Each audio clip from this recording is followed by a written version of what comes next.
बिस्मिल्लाहिर्रहमानिर्रहीम। अस्सलाम वालेकुम। आज मैं आपको सिखाऊंगी फिश को पकाने का तरीका। इसको किस तरह हमने फ्राई करना है। मसाला लगाने का मैंने तरीका आपको बताया था और मैंने कहा था दो तरीके से मैं आपको बताऊंगी इसको फ्राई करना। एक तो मैंने बेसन लगा के बना लिया, आधी मैंने फ्रीज करके सेव कर ली थी। आज मैं इसका दूसरा तरीका बताऊंगी, झटपट भी होगा। अगर कभी फ्रीज की हो, मेहमान आ जाए तो आप परेशान हो जाते हैं कि अब ये फ्रीज की हुई है, ये खुलेगी कब, बनेगी कब, मेहमानों को खिलाएंगे कब। तो परेशान नहीं होना, आपने मेरे तरीके से बनानी है। ये फ्रीज की हुई फ्रोजन फिश मैंने निकाल ली है फ्रीजर में से और अब मैंने क्या करना है, इसको पकाना है। फ्राई भी होगी और पकी भी होगी। ये देखिए मैं प्रेशर कुकर में बनाऊंगी। आज तक किसी ने प्रेशर कुकर में आपको इस तरह फ्राई करके नहीं दिखाई होगी। और प्रेशर कुकर में मैंने सबसे पहले क्या करना है, बटर पेपर बिछा लेना है इस तरह। ये बटर पेपर बिछा लिया। अब मैंने ये फ्राई वाला ही ऑयल थोड़ा सा इसमें डाल दिया। बस इतना सा ऑयल डालना है जैसे कि हम ये केक वगैरह पे डाल रहे हैं, उससे थोड़ा ज्यादा। ये देखें बटर पेपर पे ऑयल डाल दिया। अब सारी फिश को लेके इस तरह मैंने इस पे सेट कर देनी है।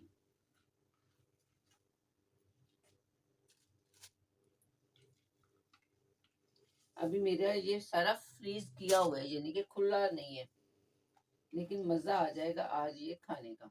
ये देख सारा मैंने सेट कर दिया फिश को। ये मसाला भी इसके ऊपर ही डाल देंगे।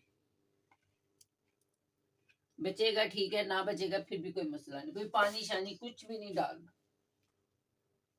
अब प्रेशर कुकर को मैं कर दूंगी बंद और इसको वेट लगा के तो चूल्हे के ऊपर रखेंगे। 3 से 4 मिनट चली थी विसल, तो फिर मैंने स्टीम निकाल के खोली और ये देखिए माशाल्लाह। ये अब मैंने इसमें से निकालना है। अब देखिए मैं आराम से सारे फिश के पीस निकाल लूंगी। ये देखिए माशाल्लाह। इसको प्लेट में निकालेंगे। ये प्लेट में पास रख लेती हूँ। आप इसी तरह भी इसको सर्व कर सकते हैं और दोबारा हल्के से ओवन में या तवे पे भी लगा सकते हैं। बटर पेपर की वजह से कुछ भी नहीं इसको हुआ। ये देखिए मैंने तवा चूल्हे के ऊपर रख दिया और इसको मैंने जरा थोड़ा सा और खुशक करने के लिए तवे पे रख दिया।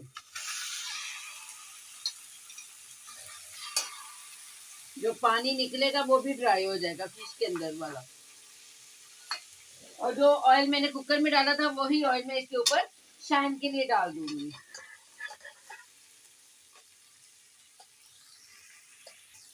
ये देखिए ये कुकर वाला ही ऑयल मैंने इसके ऊपर शाइन के लिए डाल दिया।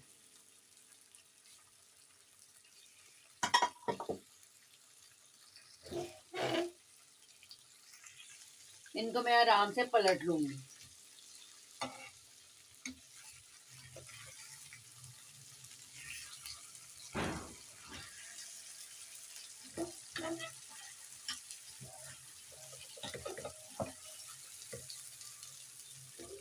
देखा कितनी अच्छी हमारी फिश तैयार हो रही है। बहुत ही खुशबूदार और बहुत ही अच्छी तरह ये फ्राई हो गई। अब तवे पे भी ये देखिए माशाल्लाह। इसको आप केचप के साथ या किसी भी सॉस के साथ भी सर्व कर सकते हैं। डिश आउट मैंने कर लिया इसे किसी भी इमली की सॉस के साथ या केचप के साथ, जिसके साथ चाहे आप इंजॉय कर सकते हैं। इसके साथ मैंने नान मंगवाए हैं, आप रोटी के साथ, चावलों के साथ मेहमानों के आगे रखें, खुद खाएं, इंजॉय करें। मुझे दुआ में याद रखें, मेरे चैनल को सब्सक्राइब करें, वीडियो को लाइक करें। अल्लाह हाफिज।